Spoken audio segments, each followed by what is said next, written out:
अगर पंजाबी में शेर पढ़ने की इजाज़त दे दें तो मैं पढ़ देता हूँ, अगर नहीं है तो मैं उर्दू में बात कर लेता हूँ। आप जिस मर्जी जबान में पढ़ें, अगर आप इजाज़त देंगे तो जी जरूर पढ़ें। ये मैं अपने कप्तान की बात करने लगा हूँ कि मैं मूसा नहीं पर ओदे अज़म नाल प्यार करना वा, मैं मूसा नहीं पर ओदे अज़म नाल प्यार करना, मैं हर फिरौन दे अगे झुकन तो इनकार करना। शुक्रिया।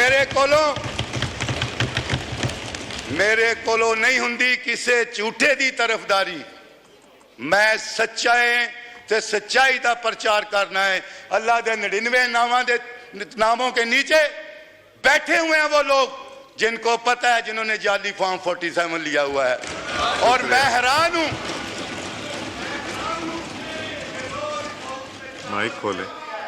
हदीस भी होती है, नात भी होती है, और उनको पता है हम जाली बैठे हैं और फिर भी वो बैठे रहते हैं। मैं तो उनके हौसले की दाद देता हूं।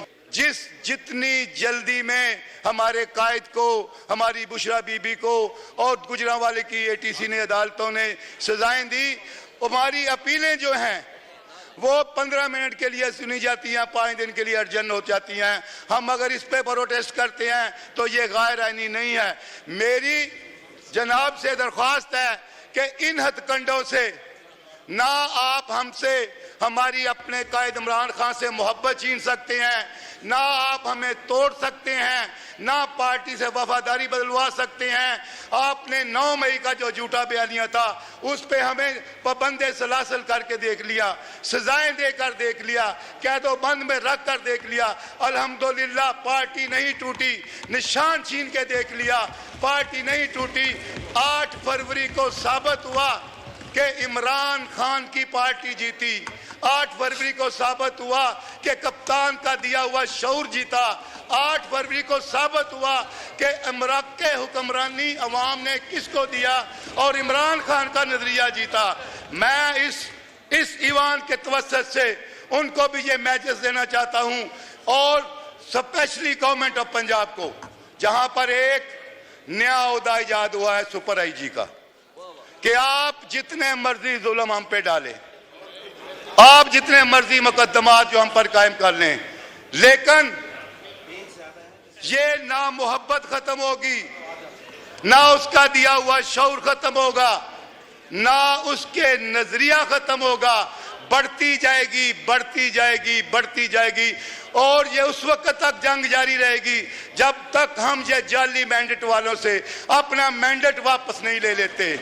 और मैं ये बात और कहना चाहूंगा, स्पीकर साहब, मैंने प्रिविलेज क्वेश्चन भी जनाब के पास सबमिट करवाया है। अगर तो इस हाउस का तकद्दस बरकरार रखना चाहते हैं, एज ए मेंबर मेरी गुजारिश होगी कि उस डीएसपी को बुलवाया जाए और उसको डिस्मिस फ्रॉम सर्विस कराया जाए। मैं आपको एक बात बताता हूं, अगर 26 अप्रैल को हम पुरअमन लोग ना होते, तहरीके इंसाफ एक पुरअमन जमात ना होती, जिस तरह मेरा वहां 102 में वर्कर हजारों की तादाद में इकट्ठा हुआ था, मैं अगर चाहता मैं कोई तखरीबकार होता, मैं कोई दहशतगर्द होता, मैं कोई गद्दार होता, मैं कोई एंटी स्टेट होता, तो उस दिन उस शहर फैसलाबाद में हर तरफ आग होनी थी। और मेरी पार्टी के वर्कर्स ने यह साबित किया कि हम पुरअमन लोग हैं। हमारे ऊपर इसी तरीका से इस मनी डीएसपी जैसे लोगों ने ये सारे वकूए करके हम पर 9 मई के झूठे मुकदमात बनाए, जिसके लिए आज भी हम सरापा एहतजाज हैं, जिसके लिए आज भी हम मुतालबा करते हैं कि एक जुडिशियल कमीशन बनाएं, मेरा 9 मई में किरदार हो, मुझे चुराहे में लटका दे। हम इससे भागने वाले नहीं हैं, हम मुहिब्बे वतन हैं, ये हमारा मुल्क है, हम अपने मुल्क से मोहब्बत करते हैं, हम अपने अदारों से मोहब्बत करते हैं, लेकिन हमारा यह भी मुतालबा है कि हर अदारा अपनी डोमेन में रहे। ठीक, हम पार्लियामेंट की सुपरमेसी चाहते हैं, हम आइन की सुपरमेसी चाहते हैं। अगर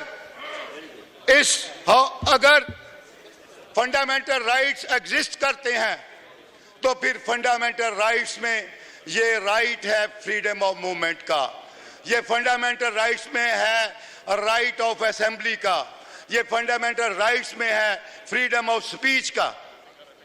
मैं कहता हूं कि फैसलाबाद की वो रैली, उसकी फुटेज निकलवाइए, उसमें देखिए कि हमने कौन सा किसी आइन और कानून की खिलाफ वर्जी की है, हमने क्या किसी स्टेट के खिलाफ नाराबाजी की है। हमने सिर्फ एक बात की है कि फॉर्म 47 वाले जो यहाँ बैठे हुए हैं उनको वापस घरों में भेजें।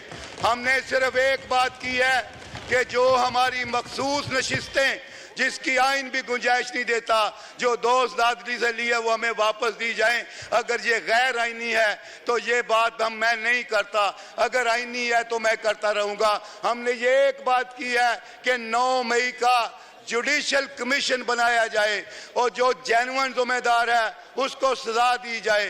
लेकिन अगर ये बात भी गैर आइनी है तो ये भी मैं नहीं करता। मैंने ये बात की अपनी उस रैली में कि फेयर ट्रायल देना चाहिए।